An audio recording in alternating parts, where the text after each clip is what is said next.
Assalamualaikum warahmatullahi wabarakatuh. Perkenalkan, nama saya Iqbal Afinsas Pautar dengan NIM 230320072. Di sini pada kesempatan ini saya akan membahas mengenai konsep dasar ekonomi syariah untuk memenuhi tugas video dari mata kuliah ekonomi syariah. Materi ini merupakan fondasi utama dalam memahami seluruh sistem ekonomi Islam. Sebelum mempelajari berbagai instrumen ekonomi Islam seperti perbankan syariah, zakat, wakaf, pasar modal syariah, maupun lembaga keuangan syariah lainnya, kita harus terlebih dahulu memahami apa yang dimaksud dengan ekonomi syariah, dasar hukumnya, tujuan yang ingin dicapai, serta ruang lingkup penerapannya dalam kehidupan masyarakat.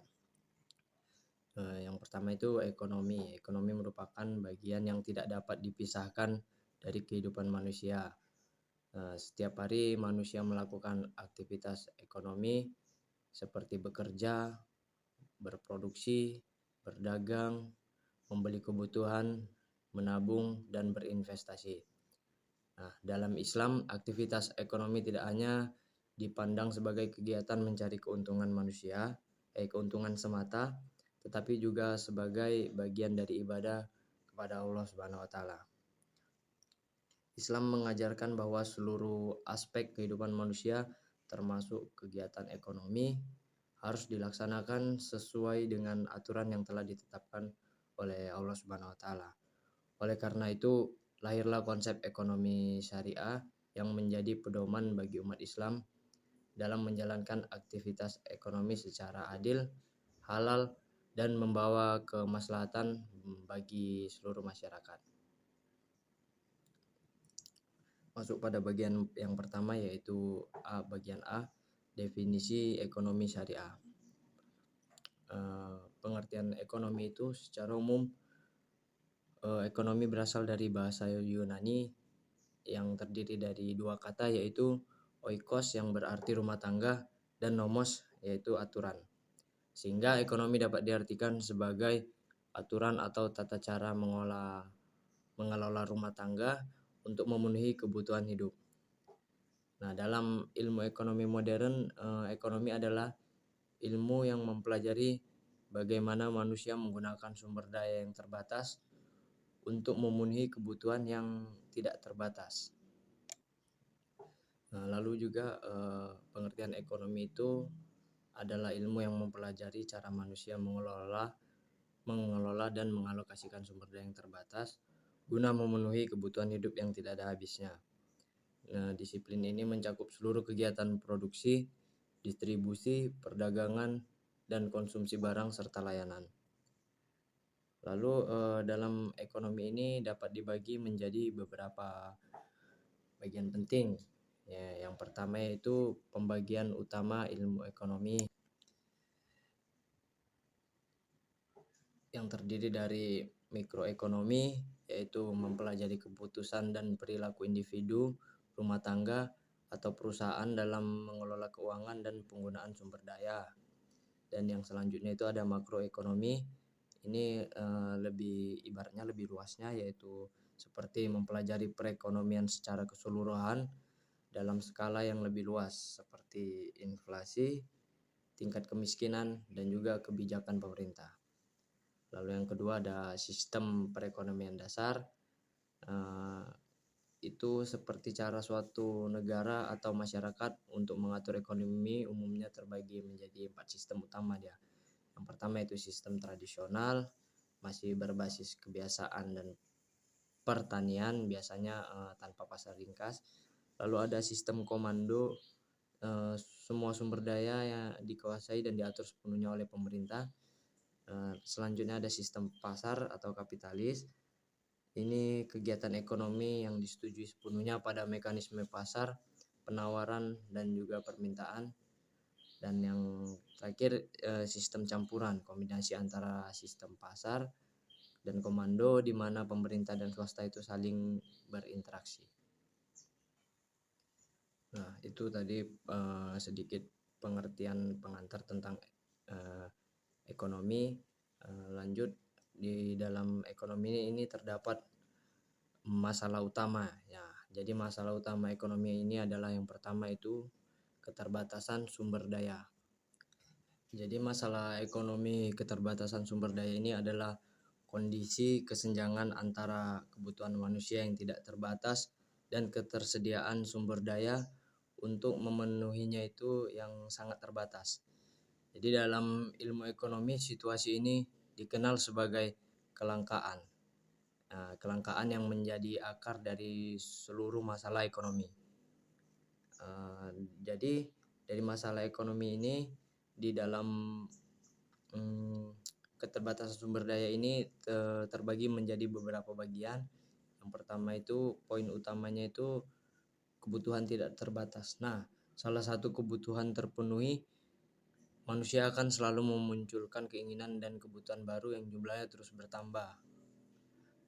Lalu ada keterbatasan sumber daya alam, alat pemuas kebutuhan seperti sumber daya alam, tenaga kerja, modal, dan keterampilan jumlahnya terbatas dan membutuhkan pengorbanan untuk mencapainya.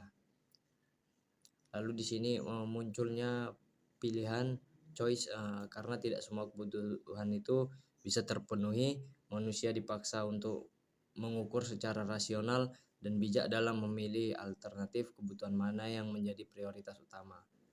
Lalu selanjutnya biaya peluang atau biasa kita sebut dengan opportunity cost, akibat harus memilih manusia atau perusahaan akan mengorbankan pilihan lain. Nilai dari pilihan yang dikorbankan tersebutlah yang disebut dengan biaya peluang. Lalu selanjutnya masalah selanjutnya itu kebutuhan manusia yang tidak terbatas. Inti dari masalah ekonomi ini adalah perbedaan mendasar antara kebutuhan manusia yang sifatnya tidak terbatas dan sumber daya atau biasa kita sebut dengan alat pemuas kebutuhan yang sifatnya terbatas. Nah, kemunculan ini memunculkan masalah utama dalam ilmu ekonomi, yakni kelangkaan. Nah, itu tadi masalah yang kedua tentang kebutuhan manusia yang tidak terbatas.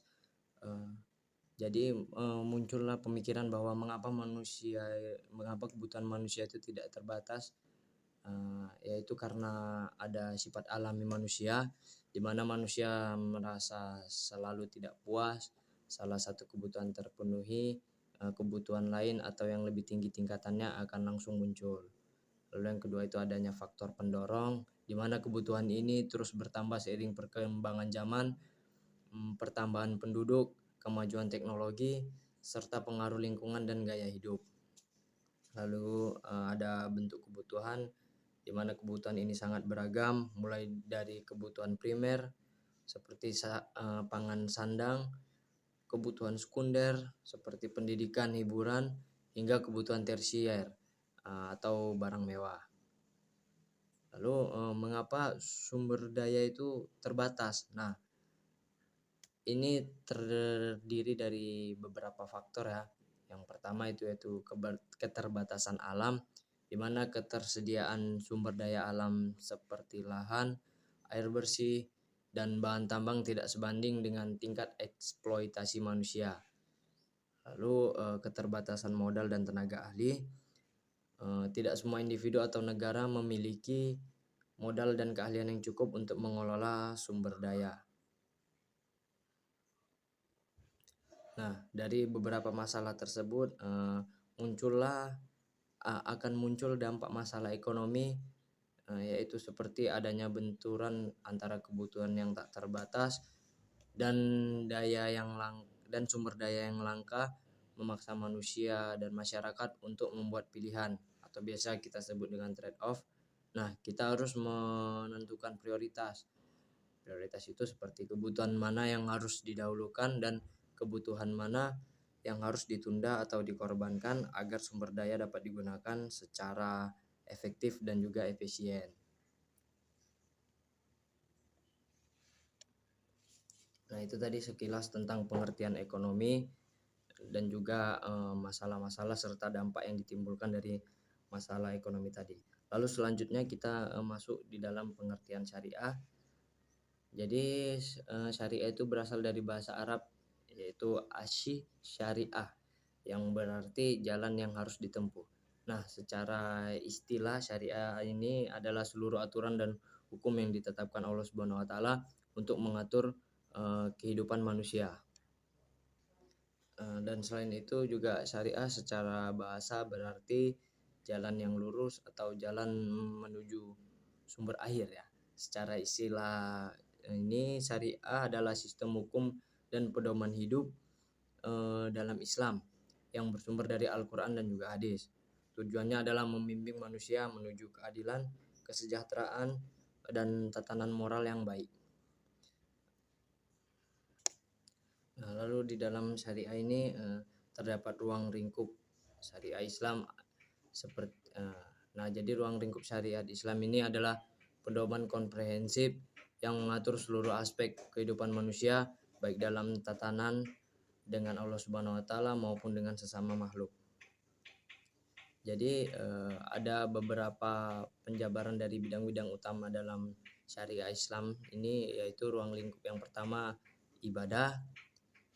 Ibadah itu adalah tata cara hubungan ritual manusia dengan Allah Subhanahu wa taala. Ruang lingkup ini bersifat baku atau ta'abudi dan berpedoman langsung pada Al-Qur'an dan Sunnah, meliputi rukun Islam seperti sholat, zakat, puasa, dan juga haji. Lalu ruang lingkup yang kedua ada muamalah. Muamalah ini yaitu aturan interaksi antar manusia dalam urusan harta dan kebendaan seperti jual beli, sewa menyewa, utang piutang, dan kerjasama bisnis. Islam menekankan prinsip keadilan, transparansi, dan saling ridho di dalam sektor ini. Lalu ruang lingkup yang ketiga yaitu akhlak. Nah, akhlak ini itu standar moral atau dan etika perilaku seorang muslim dalam kehidupan sehari-hari. Ini mencakup sifat terpuji seperti mudah, seperti jujur, amanah, dan tawakal, serta menjauhi sifat tercela atau biasa disebut dengan mazmumah seperti sombong dan juga dengki. Lalu selanjutnya ruang lingkup yang ketiga ada akhlak. Akhlak ini yaitu standar moral dan etika perilaku seorang muslim dalam kehidupan sehari-hari. Ini mencakup sifat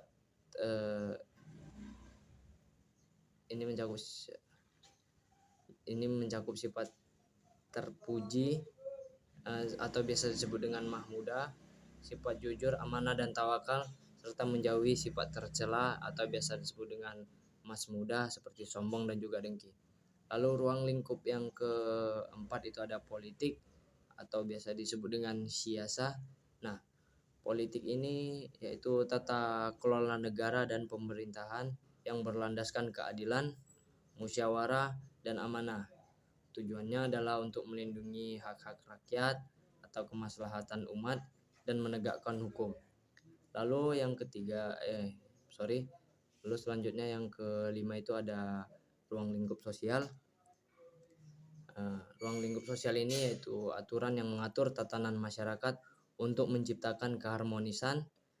Nah, hal ini mencakup hak dan kewajiban dalam keluarga, hubungan, bertetangga, jangka panjang, dan juga perlindungan terhadap kelompok rentan.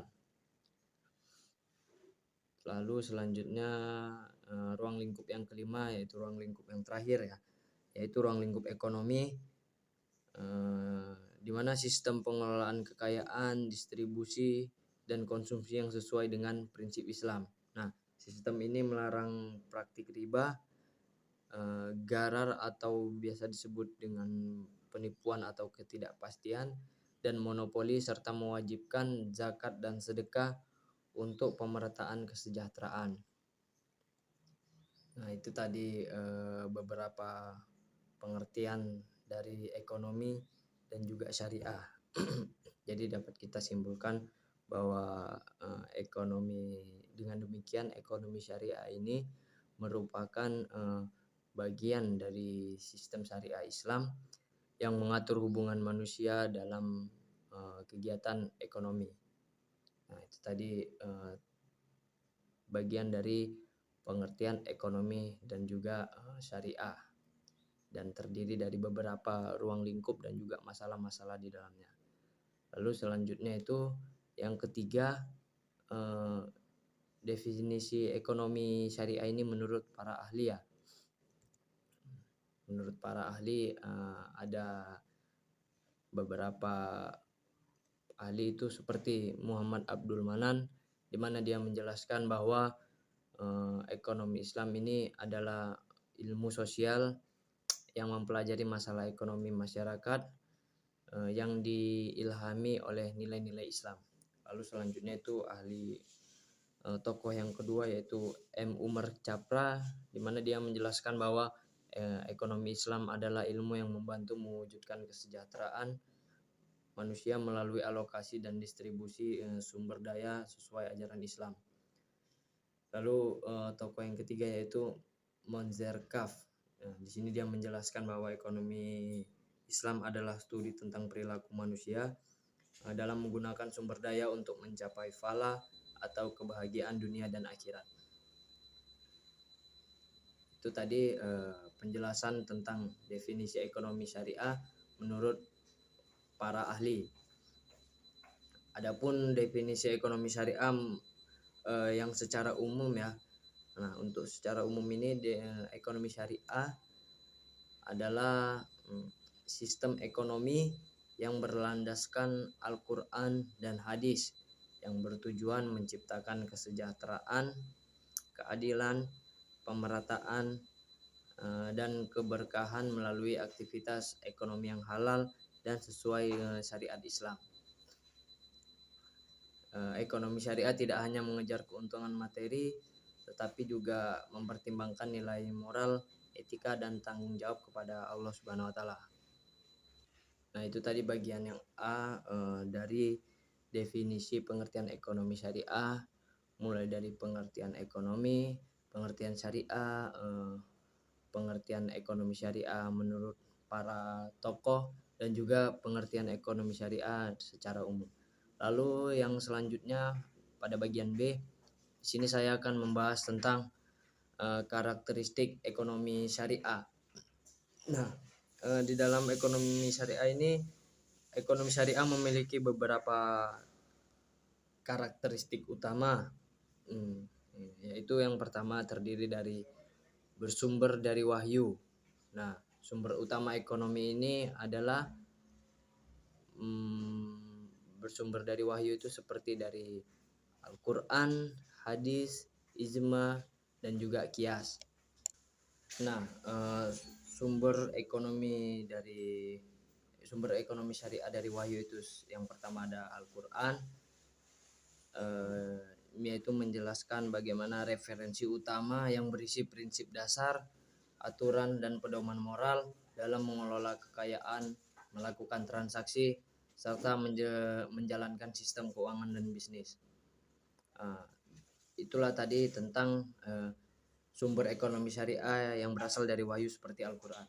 Nah, prinsip-prinsip ekonomi syariah yang bersumber dari Al-Quran itu terdiri dari yang pertama, larangan riba atau biasa kita sebut dengan bunga, di mana Al-Quran secara tegas melarang riba atau tambahan dalam transaksi utang, hak, ataupun pertukaran. Nah, ini untuk mencegah eksploitasi dan ketidakadilan yang tertuang dalam Quran surah Al-Baqarah ayat 275. Lalu yang kedua itu prinsip yang kedua itu yaitu perintah berdagang dan juga bekerja. Ini menjelaskan bahwa umat Islam diwajibkan untuk mencari rezeki yang halal melalui usaha yang produktif dan perdagangan yang sah, serta menjauhi cara-cara batil. Nah, ini tertuang dalam Quran surah An-Nisa ayat 29. Lalu prinsip ekonomi syariah yang berasal dari Al-Quran itu yang ketiga ada kewajiban zakat dan sedekah.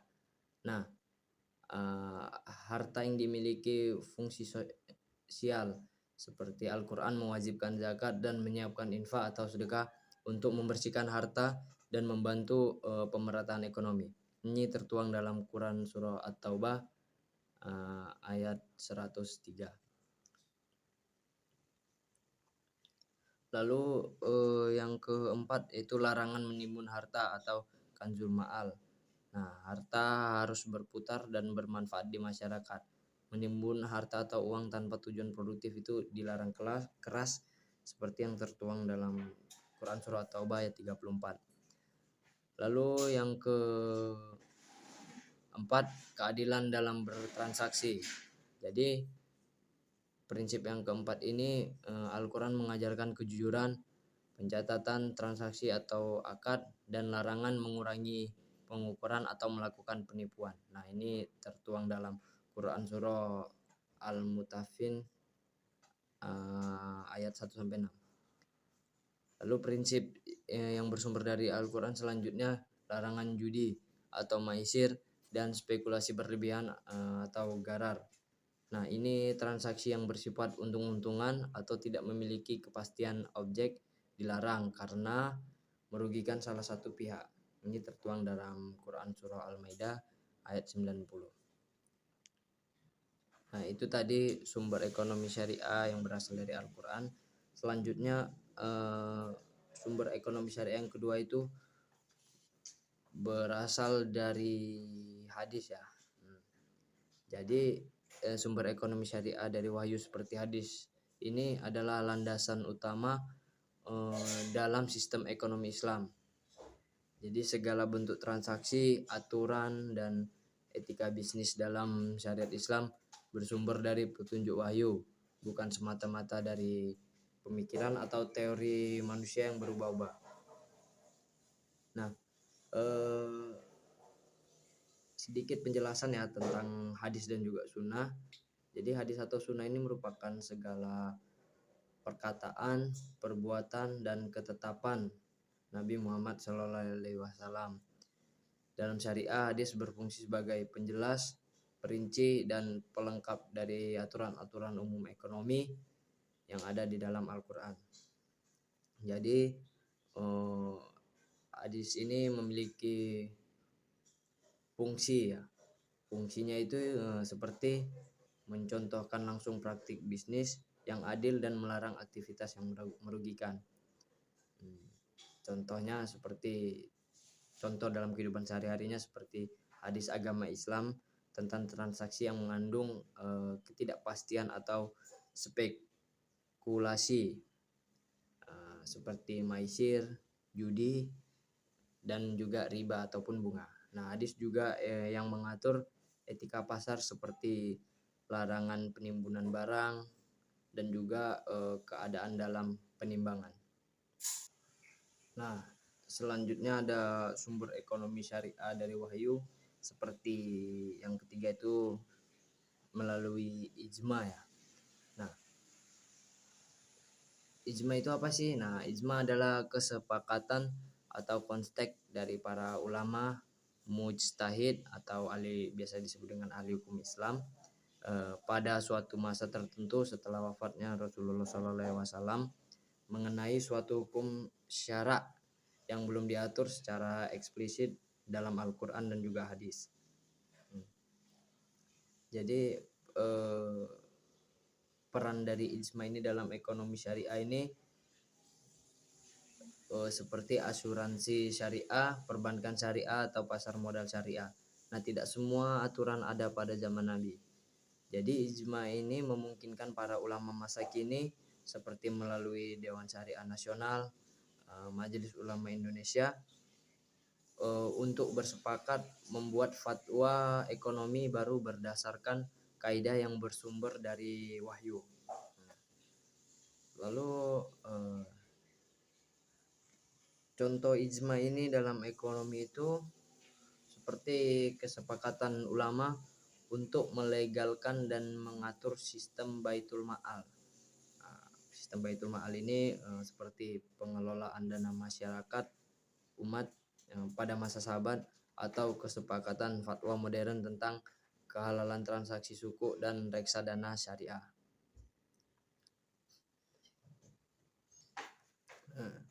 Lalu sumber ekonomi syariah dari wahyu yang terakhir itu yaitu dari kias. Kias ini adalah metode penalaran hukum atau analogi untuk menetapkan hukum suatu masalah ekonomi modern yang tidak ada dalil tekstualnya secara langsung dengan menyamakannya pada masalah lama yang sudah ada nasnya. Nah, sumber metodologis kias ini digunakan ketika tidak ditemukan aturan secara tertulis dalam wahyu Al-Quran maupun hadis. Nah, kias ini menetapkan hukum suatu kasus baru dengan cara menganalogikannya pada kasus lama karena adanya kesamaan sebab hukum, seperti iklat ya. Jadi penerapan kias dalam ekonomi ini sangat berperan penting dalam merancang produk keuangan syariah kekinian. Nah, contoh kiasnya itu seperti dalam Al-Quran terdapat larangan jual beli pada waktu sholat Jumat. Berdasarkan kias, ulama menganalogikan transaksi lain seperti perdagangan komoditas, berjangka atau pekerjaan administrasi pada waktu tersebut sebagai perbuatan yang diharamkan juga karena adanya kesamaan sebab, yakni melalaikan kewajiban ibadah pokok. Jadi kias ini memastikan ekonomi syariah dinamis dan mampu menjawab tantangan tanpa keluar dari prinsip-prinsip yang telah digariskan oleh wahyu. Nah, itulah tadi beberapa sumber utama ekonomi syariah, baik dari Al-Quran, hadis, ijma, dan juga kias. Nah, sumber utama ekonomi syariah dari wahyu ini berbeda dengan ekonomi konvensional yang hanya berdasarkan pada pemikiran manusia. Lalu yang kedua, karakteristik ekonomi syariah itu yang kedua berorientasi dunia dan akhirat. Nah, jadi yang dimaksud dengan berorientasi dunia dan akhirat ini, ekonomi syariah tidak hanya mengejar keuntungan dunia, tetapi juga keselamatan akhirat. Ini tertuang dalam firman Allah Subhanahu wa taala, dan carilah pada apa yang telah dianugerahkan Allah kepadamu kebahagiaan negeri akhirat dan janganlah kamu melupakan bagianmu di dunia. Itu tertuang dalam Quran surah Al-Qasas ayat 77. Jadi ekonomi syariah yang berorientasi dunia dan akhirat ini di mana setiap aktivitas mencari keuntungan di dunia harus menjadi sarana untuk mencapai kebahagiaan spiritual dan keselamatan di kehidupan setelah kematian, yaitu seperti akhirat. Jadi prinsip orientasi ini memiliki ciri-ciri utama seperti keseimbangan. Keseimbangan ini menekankan kesuksesan yang harmonis antara memenuhi kebutuhan materi seperti mencari nafkah, keuntungan bisnis, dan spiritual yang seperti ibadah, zakat, sedekah. Jadi harta dinilai sebagai alat, bukan tujuan akhir. Lalu ada hakiki, tujuan akhir dari setiap ekonomi bukan sekedar kekayaan materi melainkan mencapai kesejahteraan, ketenangan, dan keberkahan hidup di dunia hingga keselamatan di akhirat. Lalu yang ketiga ada etika dan moral. Nah, pelaku ekonomi dibatasi oleh nilai-nilai kejujuran, keadilan amanah, dan transparansi yang bernilai ibadah dan akan dimintai pertanggungjawaban di hadapan Tuhan. Lalu tanggung jawab sosial. Tanggung jawab sosial ini harta yang diperoleh di dunia tidak boleh ditumpuk. Terdapat kewajiban untuk menyisihkan sebagian harta seperti zakat dan infak yang berfungsi sebagai bentuk kepedulian sosial, penyucian jiwa, dan investasi pahala untuk akhirat. Lalu karakteristik ekonomi syariah yang ketiga yaitu menjunjung tinggi keadilan Islam. Menjunjung tinggi keadilan. Jadi Islam yang dimaksud dengan menjunjung tinggi keadilan ini, Islam melarang seperti penipuan. Penipuan ini seperti segala bentuk transaksi atau praktik bisnis yang mengandung unsur kondisi ketidakjelasan atau pemalsuan informasi yang merugikan salah satu pihak. Jadi praktik ini dilarang karena melanggar prinsip keadilan dan transparansi. Lalu yang kedua itu Islam melarang kecurangan. Nah, jadi dalam ekonomi syariah, kondisi kecurangan ini merujuk pada segala bentuk tindakan yang kurang baik ya, seperti penipuan, manipulasi atau ketidakadilan dalam transaksi bisnis yang melanggar prinsip muamalah serta merugikan pihak lain. Praktik ini dilarang karena merusak asas saling meridhoi, keadilan dan juga kejujuran. Lalu yang ketiga, Islam melarang monopoli ya, dimana monopoli ini dilarang karena berpotensi merugikan masyarakat dan menciptakan ketidakadilan. Jadi praktik monopoli yang merugikan ini sering disamakan dengan ihtikar atau tindakan menimbun atau menahan barang dengan sengaja agar harga itu melambung tinggi. Nah, untuk mencari keuntungan yang tidak wajar. Jadi mengapa monopoli ini dilarang? Ya karena ekonomi syariah itu sangat menjunjung tinggi prinsip keadilan, transparansi dan kemaslahatan umat. Praktik monopoli ini dilarang ya karena dapat menjolimi konsumen, merusak mekanisme pasar, dan juga eksploitasi. Tetapi apakah semua bentuk monopoli itu haram? Ada beberapa dalam pandangan Islam, menjadi satu-satunya penjual dalam suatu bidang tidak selalu haram jika hal tersebut dicapai melalui persaingan yang sehat, inovasi atau keahlian.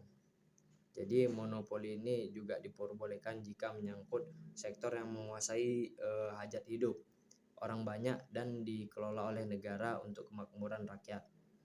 Jadi monopoli ini hampir serupa ya dengan konsep BUMN di Indonesia seperti PLN ataupun Pertamina. Lalu yang selanjutnya, Islam melarang riba. Jadi apa itu riba? Menurut ketentuan yang terdapat dalam peraturan Otoritas Jasa Keuangan nomor 31 tahun 2014 menjelaskan bahwa riba adalah tindakan yang memastikan peningkatan pendapatan secara tidak sah atau batil. Nah, hal ini terjadi misalnya dalam transaksi pertukaran barang sejenis yang tidak memiliki kesamaan dalam kualitas, kuantitas, dan waktu penyerahan, atau dalam transaksi pinjam meminjam yang mengharuskan nasabah penerima fasilitas untuk mengembalikan dana yang diterima melebihi jumlah pokok pinjaman karena berlalunya waktu. Jadi kenapa riba ini dilarang? Ya karena praktik riba dapat memiliki dampak negatif yang signifikan pada individu. Dengan membayar bunga tambahan, individu dapat terjerat dalam siklus utang yang sulit untuk diatasi. Nah, ini dapat menyebabkan stres keuangan, ketidakstabilan ekonomi, dan bahkan kemiskinan. Lalu dampak riba ini tidak hanya dirasakan oleh individu ya, tetapi juga oleh masyarakat secara keseluruhan. Karena praktik riba dapat memperburuk kesenjangan ekonomi dan menyebabkan ketidakstabilan ekonomi yang lebih luas. Hal ini dapat menghambat pertumbuhan ekonomi dan mengakibatkan ketidakadilan sosial. Lalu larangan yang selanjutnya yaitu eksploitasi. Jadi dalam ekonomi syariah eksploitasi adalah segala bentuk tindakan yang mengambil keuntungan yang tidak adil, pemerasan atau mengambil manfaat yang merugikan salah satu pihak dalam transaksi. Nah, prinsip utama ekonomi syariah ini menciptakan keadilan, keseimbangan, dan menghindari kezaliman. Nah, itulah tadi beberapa larangan-larangan Islam untuk menjunjung tinggi keadilan, seperti penipuan, kecurangan, monopoli, riba, dan juga eksploitasi. Ya, kenapa Islam melarang kelima larangan tersebut? Ya, karena hal tersebut itu dapat merugikan pihak diri sendiri maupun pihak-pihak yang lain. Nah, lalu dalam karakteristik ekonomi syariah selanjutnya yang keempat, mengutamakan kemaslahatan. Jadi mengutamakan kemaslahatan ini yaitu setiap kegiatan ekonomi harus membawa manfaat bagi masyarakat. Tidak boleh ada aktivitas ekonomi yang merugikan orang lain. Nah, setiap aktivitas ekonomi seperti produksi, konsumsi, dan distribusi harus terfokus pada penciptaan manfaat dan pencegahan kerusakan. Tujuannya adalah untuk mencapai kesejahteraan bersama di dunia dan akhirat, bukan sekedar keuntungan materi semata. Jadi penerapan prinsip kemaslahatan ini sebenarnya berlandaskan pada 5 kebutuhan pokok, terdiri dari agama, jiwa, akal, keturunan dan kehormatan, dan juga harta.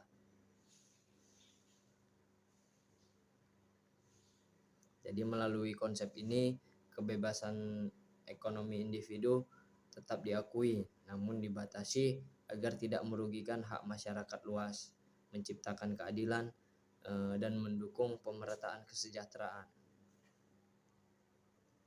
Lalu karakteristik yang selanjutnya yaitu mengakui kepemilikan pribadi. Islam mengakui hal milik pribadi, tetapi penggunaannya harus sesuai dengan syariat.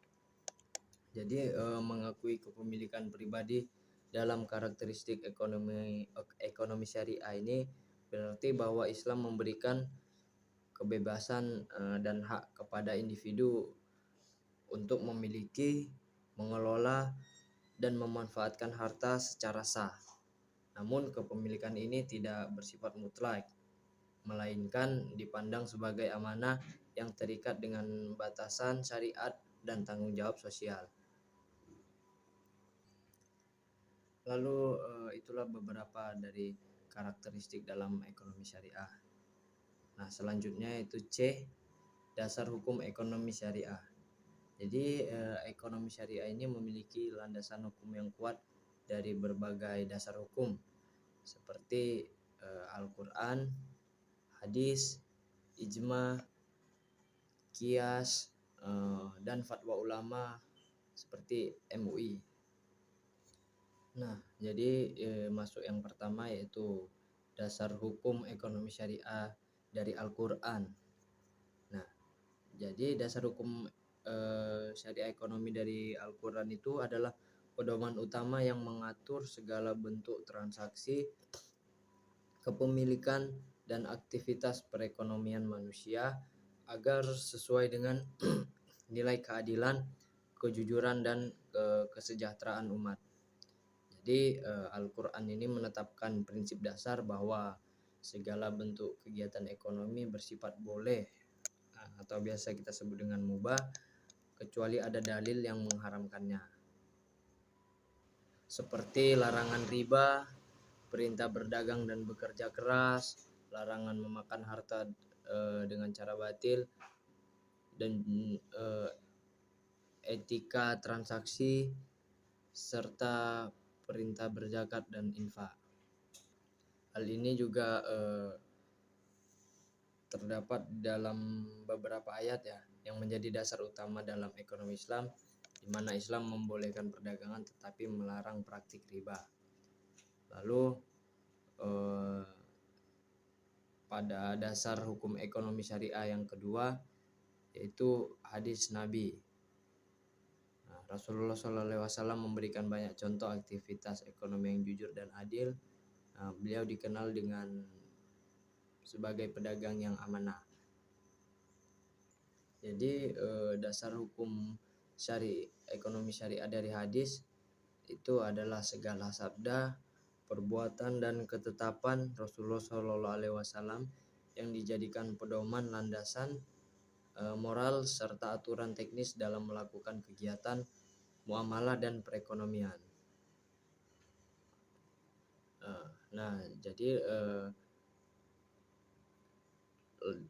dalam larangan riba ataupun bunga, larangan garar, akad dan kebebasan berkontrak, transaksi kredit dan utang piutang, prinsip berdagang secara adil, itu semua ada hadisnya ya, yang berfungsi menjelaskan perintah umum yang ada dalam Al-Quran serta menjadi sumber landasan bagi terbentuknya akad-akad dalam perbankan syariah, asuransi, dan lembaga keuangan lainnya. Lalu dasar hukum ekonomi syariah yang selanjutnya, yang ketiga, yaitu ijma. Ijma ini adalah kesepakatan para ulama terhadap suatu hukum yang tidak dijelaskan secara rinci dalam Al-Quran dan juga hadis. Jadi ijma dalam ekonomi syariah ini adalah kesepakatan atau konteks seluruh ulama mujtahid pada suatu masa tertentu setelah wafatnya Rasulullah SAW terhadap suatu ketetapan hukum syara. Jadi ijma ini berfungsi sebagai sumber hukum ketiga setelah Al-Quran dan juga hadis. Dalam konteks ekonomi syariah, ijma digunakan untuk merumuskan hukum pada saat transaksi atau masalah-masalah ekonomi baru yang tidak diatur secara eksplisit dalam teks Al-Quran maupun hadis. Ijma ini juga memiliki peran dan contoh dalam ekonomi syariah ya, seperti yang pertama, menjawab dinamika zaman. Ini seperti praktik ekonomi modern kayak asuransi syariah, pasar modal syariah, atau mata uang digital tidak disebutkan langsung di masa Nabi. Jadi ulama menggunakan ijma untuk menetapkan kehalalan atau keharaman transaksi modern ini. Yang kedua, ada kaidah fikih muamalah, di mana kesepakatan para ulama membentuk prinsip dasar muamalah seperti pada dasarnya semua bentuk muamalah adalah boleh sampai ada dalil yang mengharamkannya. Lalu yang terakhir ada fatwa kelembagaan. Ya, seperti yang kita ketahui ya, di Indonesia kesepakatan para ahli, ulama dan pakar dalam bentuk fatwa seperti MUI merupakan representasi ijma modern untuk memastikan akad ekonomi bebas dari riba, garar dan juga maisir. Lalu dasar hukum ekonomi syariah yang selanjutnya, yang keempat, yaitu qiyas, di mana qiyas adalah penetapan hukum berdasarkan analogi terhadap kasus yang memiliki kesamaan ilat atau sebab hukum. Qiyas ini juga adalah metode penetapan hukum dalam ekonomi syariah, di mana suatu masalah baru atau yang belum ada aturan atau spesifikasinya dianalogikan atau disamakan dengan masalah lama yang sudah ada nas atau dalil hukumnya di Al-Quran atau hadis. Persamaan ini ditarik berdasarkan kesamaan sebab atau alasan hukumnya disebut ilat. Jadi dalam konteks ekonomi syariah ini, qiyas berfungsi sebagai alat ijtihad agar hukum Islam bersifat dinamis dan mampu menjawab tantangan serta inovasi transaksi modern yang tidak dikenal pada masa Nabi Muhammad SAW.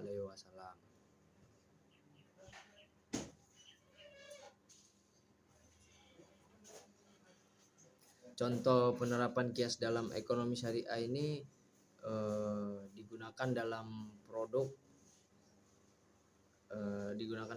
dan transaksi keuangan modern seperti kasus bunga bank ataupun kripto, pokok, praktik riba, hukum asal ataupun haram, sebab adanya unsur tambahan, pengganti, dan juga kasus jual beli dan lain sebagainya.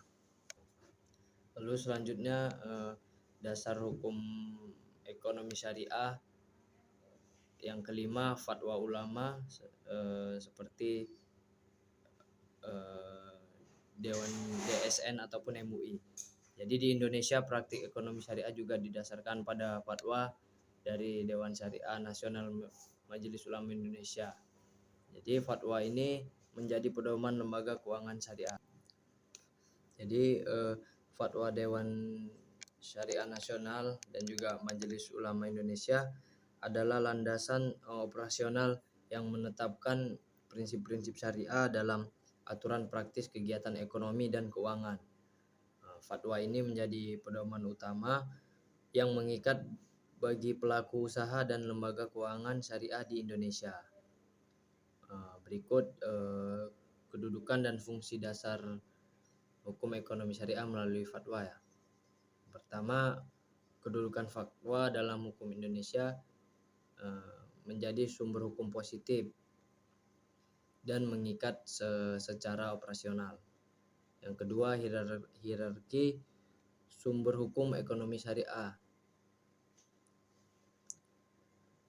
Yang ketiga, peran Majelis Ulama dan juga Dewan Syariah Islam Perekonomian seperti menggali, mengkaji, dan merumuskan nilai-nilai serta prinsip hukum Islam ke dalam fatwa, memberikan rekomendasi nama ulama yang akan ditunjuk sebagai Dewan Pengawas Syariah di setiap lembaga keuangan.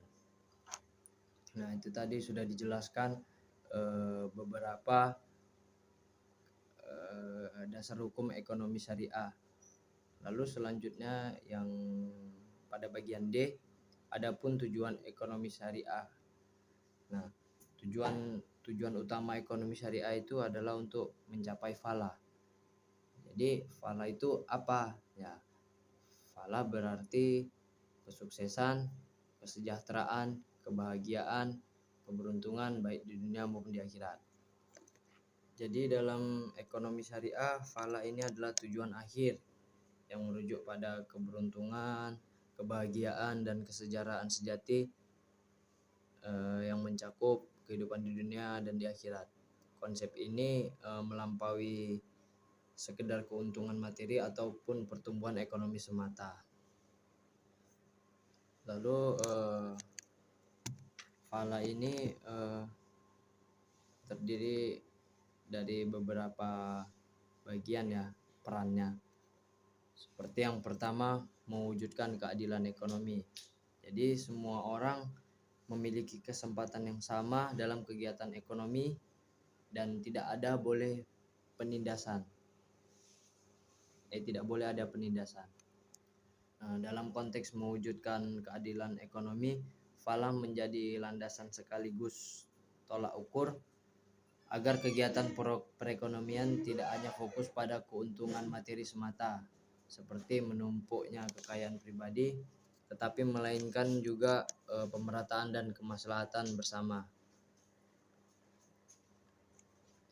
Jadi keadilan ekonomi dalam ekonomi syariah ini berfungsi sebagai pilar untuk mencapai falah dari beberapa mekanisme. Lalu yang kedua, meningkatkan kesejahteraan masyarakat. Nah, ekonomi syariah ini bertujuan mengurangi kemiskinan, pengangguran, dan juga ketimpangan sosial. Jadi peningkatan kesejahteraan masyarakat diwujudkan melalui keseimbangan holistik, di mana penyediaan kebutuhan materi selaras dengan nilai-nilai spiritual dan juga moral. Jadi kesejahteraan masyarakat dalam ekonomi syariah bukan sekedar soal pertumbuhan angka atau kekayaan materi semata, tapi juga mencakup berbagai pilar utama. Lalu tujuan yang selanjutnya yang ketiga yaitu menjaga harta. Islam melindungi hak kepemilikan individu, namun penggunaannya harus sesuai dengan syariat. Jadi menjaga harta ini dalam tujuan ini bukan sekedar tentang memiliki banyak uang, melainkan mengelola kekayaan sesuai syariat untuk mencapai kebahagiaan hakiki. Konsep ini juga diterjemahkan ke dalam beberapa pilar utama dalam pengelolaan harta, seperti pencarian yang halal dan adil, optimalisasi dan produktivitas, pembersihan harta, dan juga konsumsi yang bijak. Dengan menjaga harta sesuai prinsip falah, kekayaan dipandang sebagai alat atau sarana ibadah untuk mendekatkan diri kepada Tuhan dan menciptakan keadilan sosial, bukan sekedar tujuan akhir yang fokus pada materi semata. Lalu tujuan yang selanjutnya, yang kelima, yaitu menjaga moral dan juga aktivitas ekonomi ini harus dilakukan secara jujur, amanah, transparan, dan juga bertanggung jawab.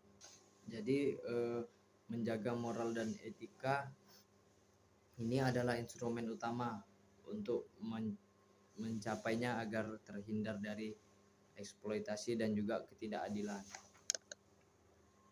Peran moral dan etika dalam mewujudkan falah ini terdiri dari menghindari kerusakan, keadilan dan kejujuran, kesejahteraan bersama, dan lain sebagainya.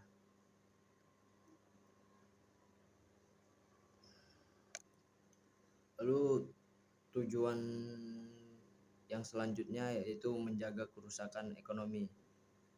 Jadi dengan mencegah kerusakan ekonomi ini, yaitu Islam melarang adanya riba, gharar atau ketidakjelasan, maisir atau judi, dan juga penimbunan barang.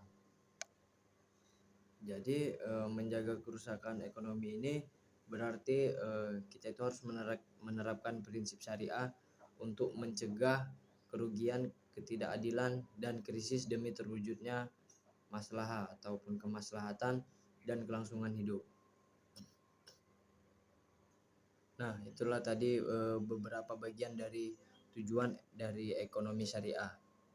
Lalu selanjutnya masuk pada bagian E dengan judul ruang lingkup ekonomi syariah. Jadi ruang lingkup ekonomi syariah ini sangat luas. Nah, ruang lingkup syariah ini mencakup seluruh sistem aturan dan hukum Islam yang mengatur tata cara hidup manusia. Ruang lingkup ekonomi syariah ini terdiri dari yang pertama produksi. Produksi seperti kita ketahui adalah kegiatan untuk menghasilkan barang dan jasa. Jadi dalam Islam itu barang yang dihasilkan harus halal, proses produksinya itu harus halal, dan juga tidak merusak lingkungan.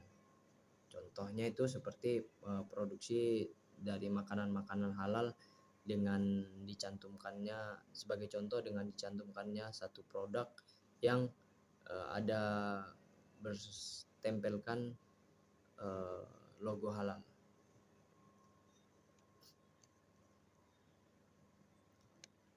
Lalu yang kedua, ruang lingkup ekonomi syariah yang kedua ada distribusi. Distribusi ini adalah penyaluran barang dari produsen ke konsumen. Jadi Islam menghendaki distribusi yang adil. Jadi dalam proses pendistribusian ini, penyaluran barang dari produsen ke konsumen itu harus dilaksanakan dengan cara adil, tanpa ada merugikan pihak kita ataupun pihak orang lain, atau biasa kita sebut dengan merugikan salah satu pihak. Lalu selanjutnya ruang lingkup ekonomi syariah yang ketiga, konsumsi. Ya. Jadi konsumsi itu adalah segala aktivitas manusia dalam memanfaatkan, menggunakan atau menghabiskan nilai guna suatu barang dan jasa untuk memenuhi kebutuhan hidup, namun wajib berpedoman pada nilai-nilai dan aturan Al-Quran serta hadis.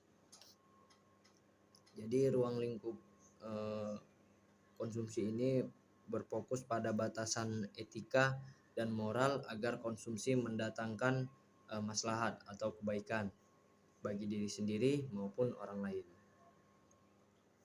Lalu konsumsi dalam Islam ini harus memiliki prinsip ya. Prinsipnya itu seperti halal, baik, tidak berlebihan, dan lain sebagainya. Jadi konsumsi ini bisa dibilang jangan terlalu banyak, biar jangan mubazir. Nah, seperti itu. Lalu selanjutnya ruang lingkupnya itu ada perdagangan. Nah, yang keempat ini perdagangan, di mana perdagangan merupakan aktivitas yang sangat dianjurkan dalam Islam. Namun harus dilakukan dengan kejujuran, keadilan, dan juga keterbukaan. Lalu ruang lingkup yang selanjutnya, yang kelima, yaitu perbankan syariah. Jadi perbankan syariah ini merupakan bagian dari ruang lingkup ekonomi syariah yang fokus khusus pada lembaga keuangan yang menjalankan usahanya berdasarkan prinsip-prinsip syariah seperti keadilan, transparansi, dan bebas dari unsur riba ataupun ketidakpastian serta judi. Nah, selanjutnya itu ada perbankan syariah ini menggunakan 4 prinsip, yaitu mudharabah. Prinsip yang pertama yaitu mudharabah, seperti akad kerja sama usaha antara pemilik modal yang menyediakan 100% dana dan pengelola. Lalu yang kedua ada musyarakah, yaitu akad kerja sama antara dua pihak atau lebih yang sama-sama memberikan modal untuk menjalankan usaha bersama. Yang ketiga, prinsip yang ketiga adalah murabah, yaitu akad jual beli di mana penjual secara transparan menyebutkan harga pokok barang kepada pembeli ditambah keuntungan yang telah disepakati. Lalu prinsip yang keempat ijarah. Nah, ijarah ini seperti akad sewa menyewa suatu barang atau jasa dengan memberikan hak guna kepada penyewa dalam waktu tertentu dengan pembayaran sesuai ujrah tanpa ada transfer kepemilikan barang tersebut. Jadi semua akad ini menerapkan prinsip keadilan, transparansi, dan menghindari riba. Lalu ruang lingkup yang selanjutnya itu yang keenam, asuransi syariah. Jadi asuransi syariah ini adalah sistem perlindungan finansial berdasarkan prinsip jangka panjang dan melindungi antar sesama peserta. Peserta ini mengumpulkan dana kontribusi ke dalam dana terbaru untuk membantu peserta lain yang terkena musibah sehingga meminimalkan risiko sesuai syariat Islam. Jadi asuransi syariah ini juga tidak hanya dijalankan begitu saja, tetapi harus menggunakan prinsipnya itu seperti tolong menolong, berbagi risiko, dan juga bukan jual beli risiko. Lalu ruang lingkup yang selanjutnya yang ketujuh yaitu pasar modal syariah. Pasar modal syariah ini adalah seluruh kegiatan di pasar modal yang mekanisme dan produknya tidak bertentangan dengan prinsip-prinsip Islam. Nah, pasar modal ini meliputi saham syariah, sukuk, dan juga reksadana syariah. Lalu ruang lingkup yang selanjutnya yang kedelapan yaitu zakat, infak, sedekah, dan wakaf. Jadi ruang lingkup yang terakhir ini merupakan instrumen penting untuk pemerataan ekonomi.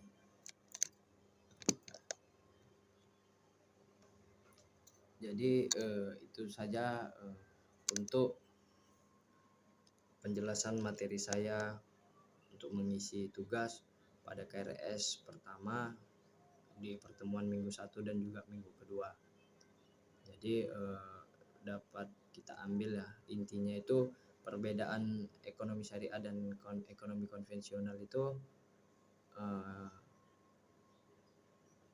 dari dasar Al-Quran dan juga hadis.